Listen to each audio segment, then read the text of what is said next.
छत्तीसगढ़ के शराब घोटाले का नाम पूरे देश भर के बहुत सारे घोटालों में इसका नाम शुमार है। और वो इसलिए भी है क्योंकि जिस तरह से इस पूरे घोटाले को अंजाम दिया गया पूर्ववर्तीय सरकार के दौरान, वे अपने आप में काफी ज्यादा ताज्जुब करने वाला था। आज हम उसी के बारे में बात करेंगे और किस तरह से अभी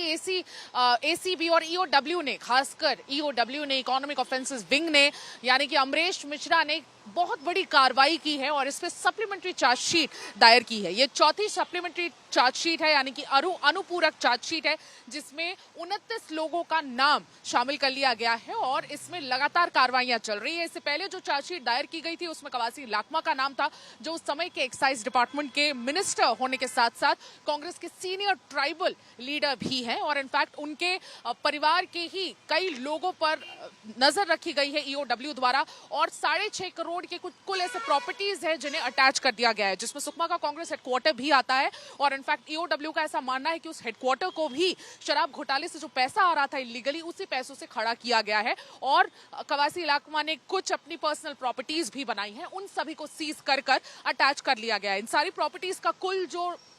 अमाउंट था वो 6.5 करोड़ के आसपास का था। अब कवासी लाखमा के साथ साथ इस चौथे सप्लीमेंट्री चार्जशीट में 28 कुल और ऐसे लोगों का नाम है जिन्होंने बहुत अहम भूमिका निभाई है। उसमें अनवर ढेबर भी आते हैं, जो रायपुर के पूर्व मेयर एजाज ढेबर के सगे भाई हैं, और उसके साथ साथ एपी त्रिपाठी यानी कि अरुणपति त्रिपाठी, जो उस समय के स्पेशल सेक्रेटरी थे, इनफैक्ट स्पेशल सेक्रेटरी थे एक्साइज डिपार्टमेंट के और मैनेजिंग डायरेक्टर थे Chhattisgarh state marketing cooperation limited के भी। यानी कि ये जो मार्केटिंग कोऑपरेशन लिमिटेड है, ये डिस्ट्रीब्यूशन, लिकर डिस्ट्रीब्यूशन, शराब के डिस्ट्रीब्यूशन के लिए एक नोडल एजेंसी होती है, तो इसके वो मैनेजिंग डायरेक्टर भी थे और इसमें पूरे तरीके से संलिप्त थे, ऐसा ईओडब्ल्यू का मानना है। और इसके साथ साथ इन लोगों को हिरासत में भी ले लिया गया है ईओडब्ल्यू द्वारा। 13 कुल ऐसे लोग हैं जिसमें कवासी लाखमा और मैंने जिन जिन का भी नाम अभी आपको बताया, उन सबके नाम इसमें मौजूद है। उसके अलावा भी अब कुल ऐसे 15 नाम, 16 नाम और ऐसे हो गए हैं जो ईओडब्ल्यू ने आइडेंटिफाई कर दिया और उन सभी का नाम इस लिस्ट में, इस सप्लीमेंट्री चार्जशीट में दायर किया गया है, उन सभी का नाम डाला गया है। ताज्जुब वाली ये बात है कि ये जो सप्लीमेंट्री चार्जशीट है ये माफ कीजिएगा मंडे को ये फाइल हुई है, लेकिन स्टेट गवर्नमेंट को 3 दिन लग गए उन सारे अफसरों के खिलाफ एक्शन लेने में। इनफैक्ट अभी स्टेट गवर्नमेंट ने, इनफैक्ट कुछ ही देर पहले स्टेट गवर्नमेंट ने एक्शन लिया है और उन सारे 22 लोगों को सस्पेंड किया है जो अभी भी एक्साइज डिपार्टमेंट में अपना किरदार निभा रहे थे और अभी भी पैसे खा रहे थे। ये ताज्जुब वाली बात है कि स्टेट डिपार्टमेंट को 48 घंटे से ऊपर का समय लग गया उन सारे लोगों पर कार्रवाई करने के लिए, लेकिन देर से ही सही स्टेट गवर्नमेंट ने अपना काम कर दिया है। और 22 ऐसे लोग जो उस लिस्ट में, जिनका सप्लीमेंट्री चार्जशीट में नाम है, जो अभी भी अपनी ड्यूटीज पर लगे हुए थे लिकर डिपार्टमेंट में किसी न किसी रोल में या दूसरे डिपार्टमेंट्स में किसी न किसी रोल में अपना काम कर रहे थे, उन सभी को सस्पेंड कर दिया गया है इमीडिएट इफेक्ट के साथ, यानी कि तत्कालीन वे में इनको फिलहाल सस्पेंड कर दिया गया है। और इन 29 लोगों का जिनका सप्लीमेंट्री चार्जशीट में नाम है,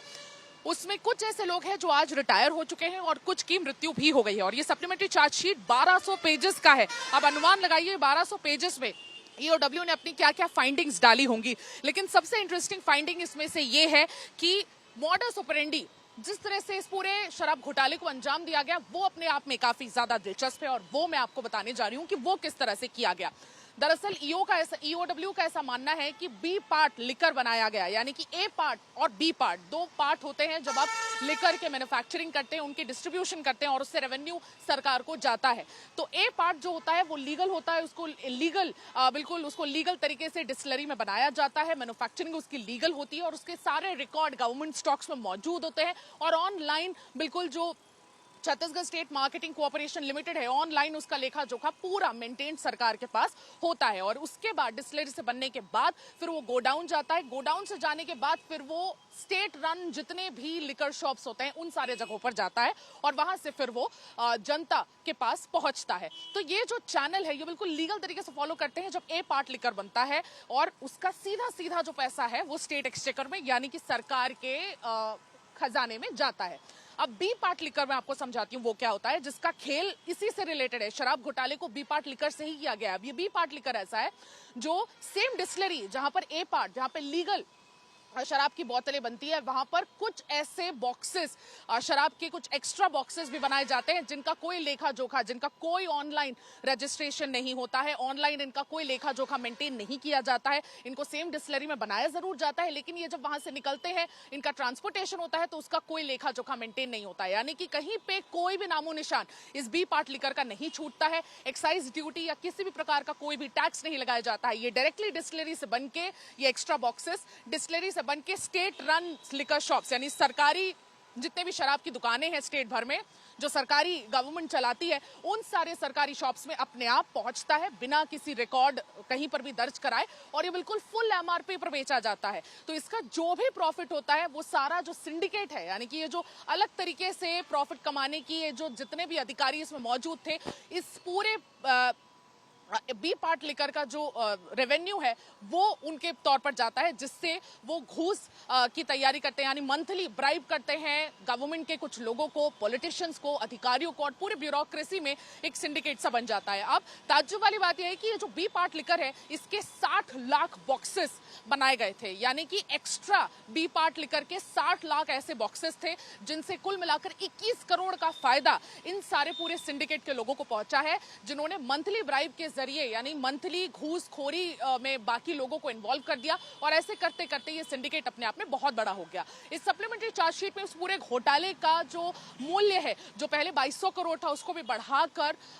3200 करोड़ कर दिया गया है, और अपने आप में ये जो घोटाला है दिन ब दिन बड़ा बनते चला जा रहा है। इस पर पॉलिटिक्स भी शुरू हो गई है। जिस तरीके से ईओडब्ल्यू लगातार लिकर पे कार्रवाई करते जा रहा है, पॉलिटिक्स भी काफी तेज हो गई है। भूपेश बघेल के साथ साथ सारी कांग्रेस की सरकार